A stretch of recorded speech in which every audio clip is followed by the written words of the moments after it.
In order to understand how this all started, we gotta go back to 1861, where serfdom was abolished in Russia, yet the peasants were still as restricted as they were under serfdom.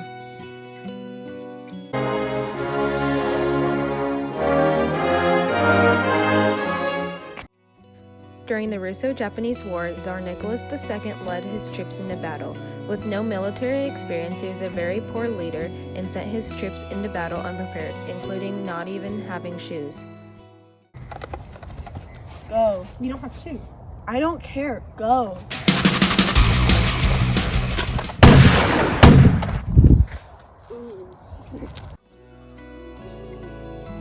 After Russia's humiliating defeat in the Russo-Japanese War, the peasants were very upset and wanted to change the autocracy to a constitutional monarchy. This resulted in many revolutions that became known as the Revolution of 1905 and ended with bloody Sunday, where Tsar Nicholas II ordered his troops to not fire upon the peasants, yet they did so out of fear. Bread, bread, bread, bread, bread, bread. I want bread. Bread, bread, bread, bread, bread. Shoot them? No. Bread, bread, Shoot them. No. bread, bread, Shoot them. bread, bread, bread. Shoot them.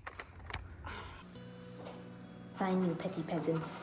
You can have your Duma, which will give you a say in what you want for government, but that's it. Nothing else. Russia joined the World War I bandwagon and joined the Triple Entente with France and Britain. As Tsar Nicholas II has been developing a weaker and weaker image to the people, he resorted to using his military and bureaucratic relationships to maintain power. Another thing that worsened the public opinion of the royal family was Tsarina Alexandra, who invited a peasant monk, Grigory Rasputin, into the royal quarters on account of healing their sick son. The common people believed that Rasputin was corrupting the Tsar and Tsarina's political decisions. In response, the Marxist Democratic Party led the March Revolution with the help of the frustrated Russian peasants. See, my child, please accept this great man's blessing.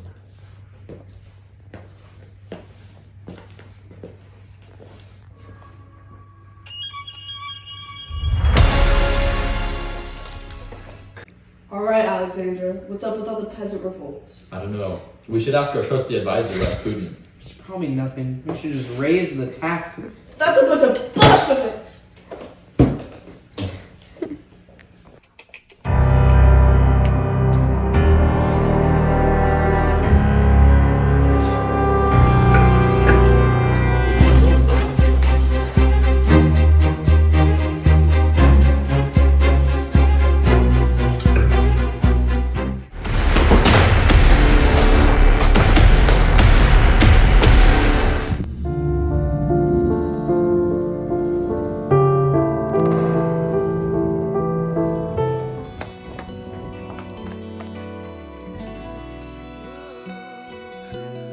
After the March 1917 revolution, a new provisional government made of constitutional Democrats was formed in place of the Tsarist regime. Unfortunately, a new radical socialist power would challenge them, the Soviets. In the Soviets, there was the Marxist Social Democratic Party, split into two factions, the Mensheviks and the even more radical Bolsheviks, led by Vladimir Lenin. In the eyes of Lenin, Alexander Kerensky, the prime minister of the provisional government, was weak. With Leon Trotsky's followers, Lenin would be able to topple the government by November.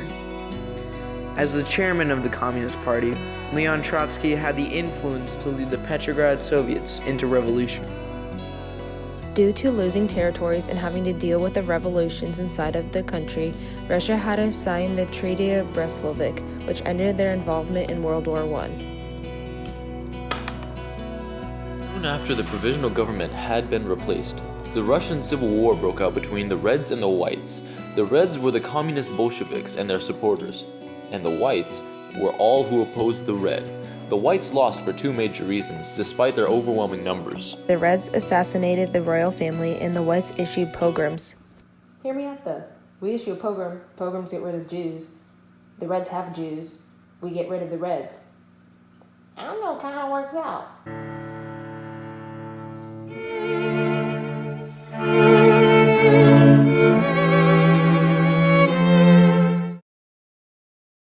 This marked the end of the Romanov dynasty. After the Civil War, the Bolsheviks' leaders decided that they weren't going to allow the White Army to build again, so they installed a secret police force called the Cheka.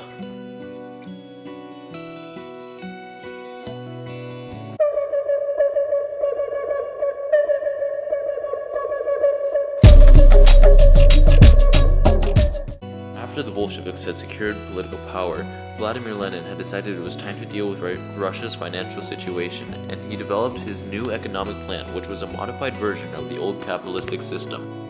This allowed peasants to sell their product openly and small stores to run independently, while the big businesses and banks were run by the government.